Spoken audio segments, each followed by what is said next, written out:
Yep. We didn't lose. I, I'm not 100% sure of this, but I believe we've only, in my 8 years there, only lost one tournament game. No, period. I think it was 19-1, 18-1 in the SEC tournament.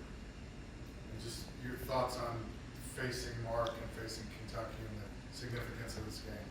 Well, obviously we were a replacement for UCLA in the CBS Classic, and I don't think I would have taken it if it wasn't Kentucky, because I thought it would be a great matchup. Their talent is, their size, speed, talent is outstanding, gets us ready for our conference, and we're excited about it. Rick, they haven't played well against good teams outside of the final 10 minutes against Indiana. Did you sense anything changing for Kentucky in those finals? Well, that's not true, because they played great against Louisville. They took Louisville at Louisville to the wire, played extremely well in that game. They've had a lot of injuries, and like us, when you have all these new players, it takes time. They're going to be a very good basketball team. They've already improved dramatically in the last 10 days. So when you play against the teams they played against and you're not totally locked in, it can hurt. But they played much better in the last 10 days. How do you potentially prepare for, I mean, their big guy, Caton, hasn't played yet this year, could play on Saturday. How do you kind of prepare for that idea of that he might play and the fact that... Well, we'll go over the personnel and what he does well, and we'll say he's playing. If he doesn't play, we'll react accordingly. Rick, you guys have had stretches where you played really well. First 15 minutes of football, I thought was really good. You know, same thing, Iona and Ole Miss, you had stretches. What do you think, like, what's it going to take to play well more? Like, what are you seeing of why? Let's look at it this way, Zach. Did you watch the Cup game with the Knicks and... No, I was writing about you. Okay, so let's take it there. San Antonio plays unbelievable in the third quarter. Right. And Knicks are in trouble. And then the next quarter, Knicks play unbelievable and beat San Antonio. So basketball is a game of runs. And one team's on a bad run, timeout, let's change this, let's change that. Then you go on a great run. There's really never 40 minutes of great play by one team if you're playing against a team that can play. So you like the way you guys have played? Yeah, I think defensively we've done a really, really good job. I think some players have not played their best. I don't think Zuby, Dylan, and Bryce had very good games against DePaul. But certain times, certain people bother them defensively. So it's a game of basketball more than any sport is a game of runs. You have your run, they have their runs. Last night, Marquette had a great run against Georgetown. They looked like they were in total control, and boom, it changes the other way. So basketball is a game of runs. Whoever has the most runs wins the game. I guess what I'm asking kind of like, what do you think is it gonna take your best game to win Saturday? Is it gonna take, I mean, Baylor might have been your best game of the year, or maybe Iowa State your best game. Like, is it gonna take that level of performance to win on Saturday? You think? Yeah, probably, yes. I think we're going. I don't think we could have our front line play like they did against DePaul to beat them. Rick, last year against Arkansas, you guys struggled with the size and the athleticism and the physicality. You matched that this year by bringing in a guy like Dylan Mitchell. Are these the type of games with his size and athleticism matching up against Kentucky's size that you brought him here for? Well, you mentioned something about physicality. I think our biggest weakness right now, after watching Iowa State and Michigan and some of those, is a lack of physicality. I think that's right. It was defense. Now I think it's physicality, being physical, and we're working on it. One of the guys on our basketball team who I'm so proud of is Joe Son. He's gone from a bad defensive player, giving up like 16 points a game, to a very good defensive player. He's gone from a non-existent rebounder to a very good rebounder. So I'm really, really proud of him and how much he's grown as a basketball player. Because now he's a complete basketball player. But we're still not overly physical. Bryce and Dylan, and they need to hit people more. Have you spoken to Mark, or will you guys trade? We'll go out to smack dinner talk? tomorrow. Yeah. Will there be any friendly smack talk after the game? No, not after the game. Mark, we'll get together, about 5 or 6 of us, along with Mark, the guys that played for us, and have dinner after we're done with film. And we won't talk about the game. We'll talk about old times. Any other former player? Yeah, like Jeff Shepard will be there, Wayne Turner will be there, Who Jared picks the Prickett will restaurant? be there. You picked the restaurant? No, Jeff Shepard did. He's from Peachtree. Italian steak? I don't know what it is. Rick, did you lobby Kentucky for Mark to get the job? I did. Why? Well, Kentucky's a different job. See, I took it over when they were at their nadir. It couldn't get any lower. They couldn't be on TV, couldn't play in the tournament. Everybody looked at them as a black cat, and the whole experience had to change. I had to literally go from bar to bar and say, you can't do this, you can't do that. Restaurant to restaurant, you can't do this, you can't do that. Oh, with your players? You took No, players? with the owners of the restaurants and bars, back when they had rules. Right.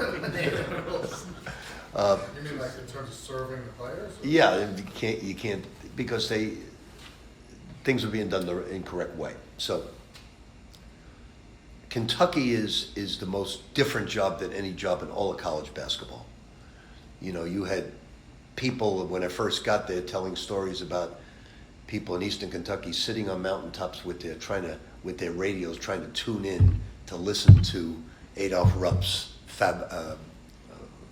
Rupp's Runts and all these names that they had back then. So you've got to represent Kentucky in a way that the people feel very proud. And there's no better guy than a Rhodes Scholar candidate, captain of one of the greatest teams ever to play there, a young man that's very cerebral, has done it at all levels, and really wears Kentucky on his chest. It's never going to be about money with Mark. It's never going to be about fame with Mark. It's always going to be about representing Kentucky the right way, and I thought he'd be an excellent choice. When you say you lobbied them, what specifically you call that? Well, I don't know necessarily I lobbied. I think when it was being announced that he was a finalist, I did a video. Right. And I think that video got like 6 million views, Yeah. and I usually get 6. Do you I talked to Jeff the other day, Yeah. and he was saying that, like, part of his time, but that you are now kind of, you went to their Midnight Madness last year, that the Kentucky, you're back, kind of a good grace of the Kentucky fans after going to Louisville. You're going to get cheered when you're introduced on Saturday with all the Kentucky fans. What does that mean to you that you're kind of back? Well, I think it hurt a great deal when I was at Louisville and I walked into Rupp. Really hurt. But I will say today I realize why. If I went back next year to Olympiacos and I walked into Panathinaikos, I won't be cheered. So I realize that today. But I'm happy that my name is hanging from the rafters of Rupp Arena. And it's a big part of my life, a big part of 8 great years I've had there. So I'm happy to be part of their family. What does this game mean to you? I mean, does it hold? I mean, it's obviously a big game anyway because you guys want to win, and it's a kind of resume game. But does it mean extra to you? Not really. It doesn't. It's like coaching against my son. It means a great deal that we get a victory, but I'm still coaching against my son. It means a great deal to get a victory against Kentucky, but I'm coaching against one of the great captains I've ever had, so who I love dearly, much more than my son. That's not true. So why is Mark so important to you? Well, when you get a team that's one of the greatest in NCAA history, that was a team that had a lot of egos. And there was one person, 2 people that were totally selfless, and Mark was the captain of a team with a lot of egos. And he had to keep everybody in line and keep everybody as one fist. And he did a fabulous job of doing that because everybody knew how selfless he was. It was never, ever about Mark Pope. Do you Who's the think other guy? Do you think that makes him perfect to be a head coach in this era where? Yeah, I think Mark's going to be, Mark's going to have a great run at Kentucky. He's going to have the problems that I have. The new team, 8 new players, putting them together the right way, playing against great competition. Sometimes overrating somebody you bring in, overpaying somebody you bring in, no different than the Mets or the Yankees, or the Giants or Jets. It's the same way. You're going to get a player that you'll get a Brunson that you underpay, and look at him. He's the greatest value probably in the history of the New York Knicks. You mentioned the Knicks. There's been a controversy over whether they should hang a banner for this NBA Cup. Do you think they should? That's Madison Square Garden, the world's most famous arena. I wouldn't hire for a tournament in Vegas. No, I would not hang a banner. I would congratulate them, say it's awesome. Yeah. It's great winning the cup, but that's Madison Square Garden. We hang championships and we hang legendary figures. Yeah. But so why did we all watch the game, and why did they have the tournament if it doesn't matter to have it? Oh, it definitely matters. Definitely matters. If we win, if we would have won the Battle of Atlantis or the Players Tournament, we wouldn't hang her a banner here. Would not. Yeah. No, but it's very important as the cup is very important. So I think that the players made a great decision in not doing that. Rick, do you plan to stick with the same 5 Saturday to start? I would say yes. You like Dylan off the bench, Darla? It's not that I like him off the bench. I think he's so valuable that if he gets 2 early fouls, it could put us really behind the 8 ball. Do you think he found something with that shot the other day? Like, he just looks so much more confident. Yeah, I think when he has a good touch on his shot. So I think when he shoots with arc, he's going to have a good touch. When he shoots without arc, he's not going to have a lot of success. Rick, you mentioned talking about Bryce after the DePaul game, and you said you want to see him more physical. Is that message kind of resonating how it has when you've talked about the same thing with like Ian and Josan? Well, I met with him this morning, and I showed him all his plays during the game. Every single player has blemishes and warts, and if they can overcome that. So, like the other day, I think Roger asked me a question: is Josan always like that, so quiet? But he's not on the court. So Bryce can be a top 10 player in the country if he changes his personality, if he becomes an alpha dog.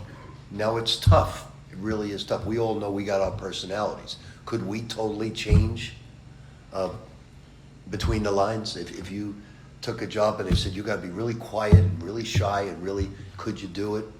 So that's Bryce. Bryce has got, if he wants to become a top 10, top 15, top 20 player in the country, he totally has to do a makeover of his personality because it would make him so much better. He's got to develop Zuby's personality on the court. And if he does, he'll be a top, and that's exactly what I told him.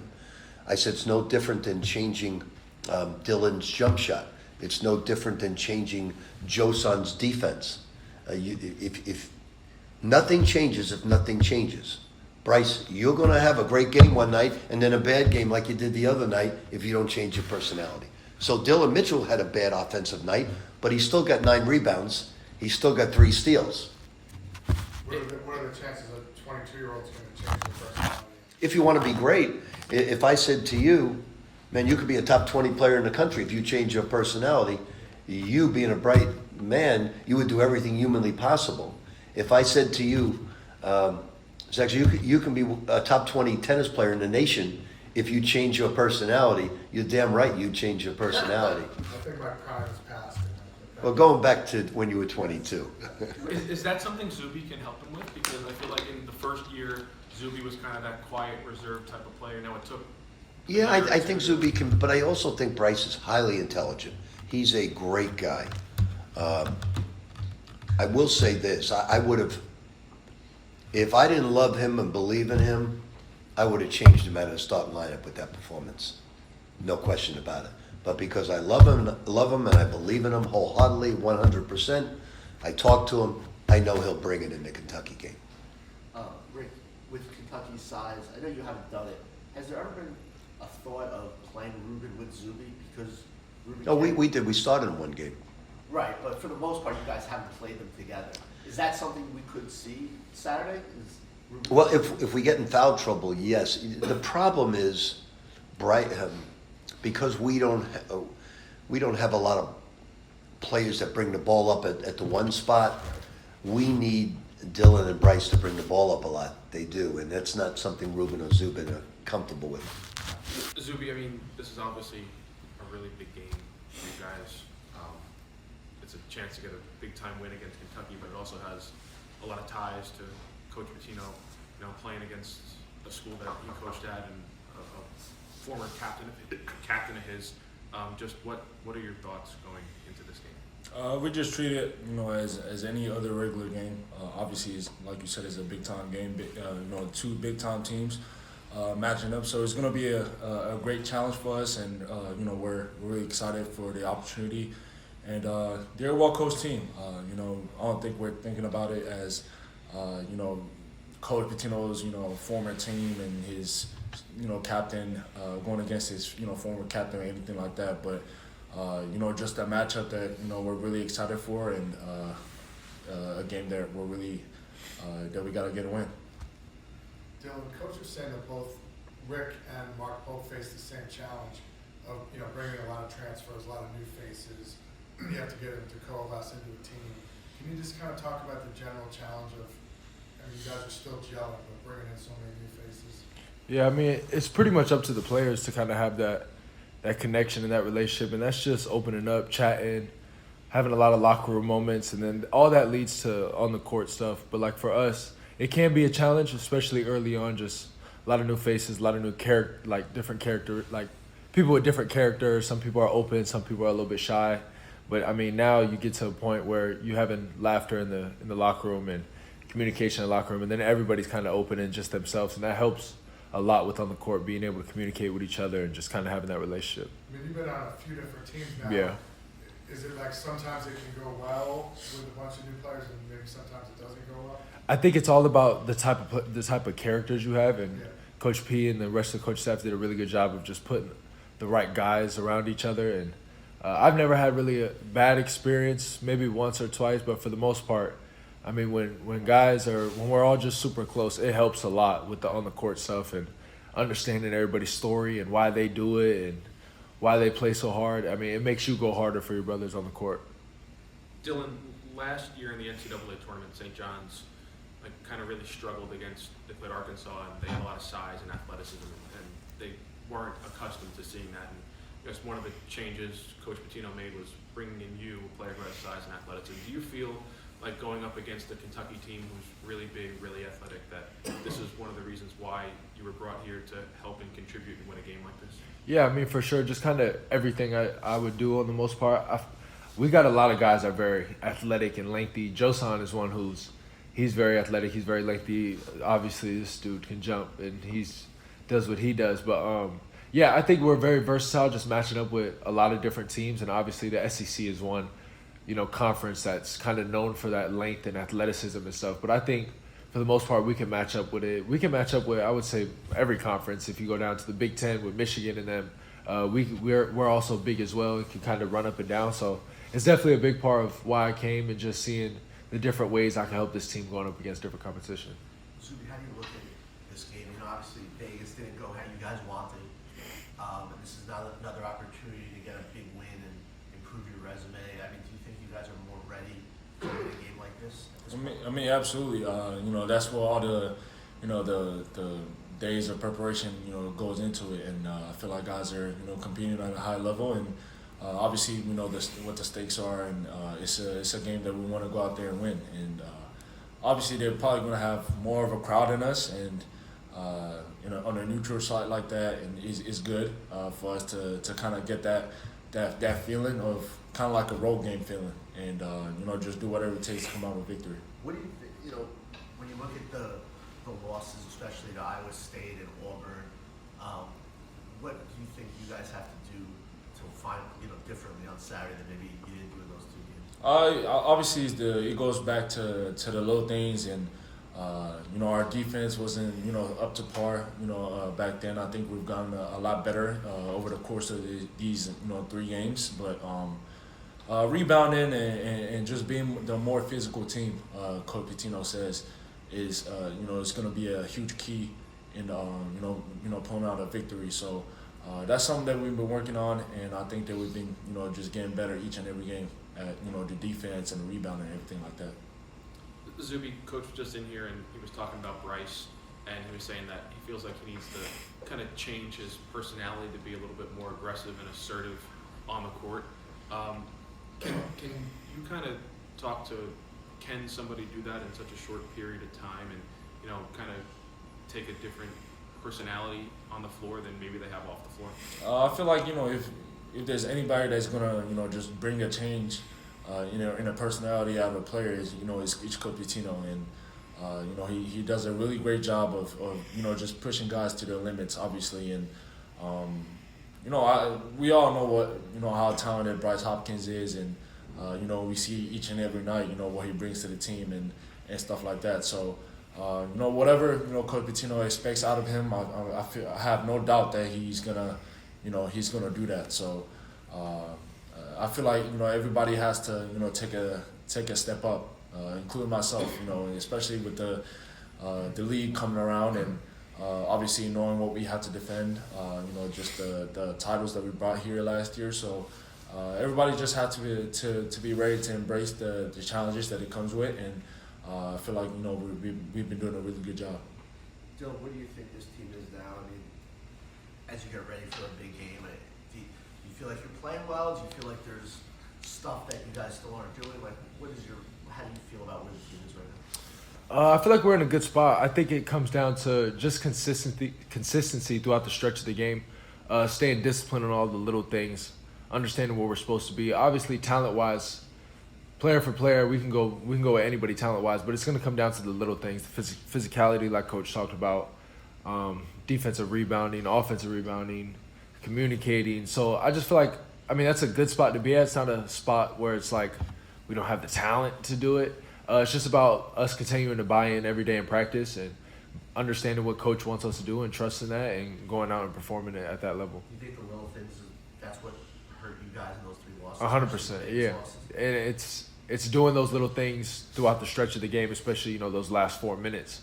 With Iowa State, that was a game where we absolutely lost on the defensive glass. They had offensive rebounds down to the last 3 minutes of the game that's what kind of gave them the lead and helped them stay with the lead. And it comes down to the little things throughout the end of the game that we have to continue to close out on. Also coming out in the beginning of the game, coming out trying to, come out a little bit better in the beginning of games. But I think it's just consistency throughout the whole game of the little things that we got to continue to get better at. Dylan, what'd you make of Dylan Darling from the other night, where against Iona really struggled and seemed like he was lacking confidence, and then just a couple of days later he comes out and has a performance like that? Yeah, that's the Dylan that we know. He's not gonna have a good game every game, but we know that that's what Dylan is capable of doing. And like Coach P thought, a lot of it was just confidence, and we all have the utmost confidence in Dylan. Coach P's not gonna take you out if you miss a shot or something like that. And Dylan affects the game in so many ways. Obviously, the last game he was scoring the ball at a high level and his shot was much better. But some of the little things that Dylan does is some things that you can't just teach. It's kind of just natural for him on the defensive end to just have some of those instincts that he has. That was the player that we all know Dylan is capable of being.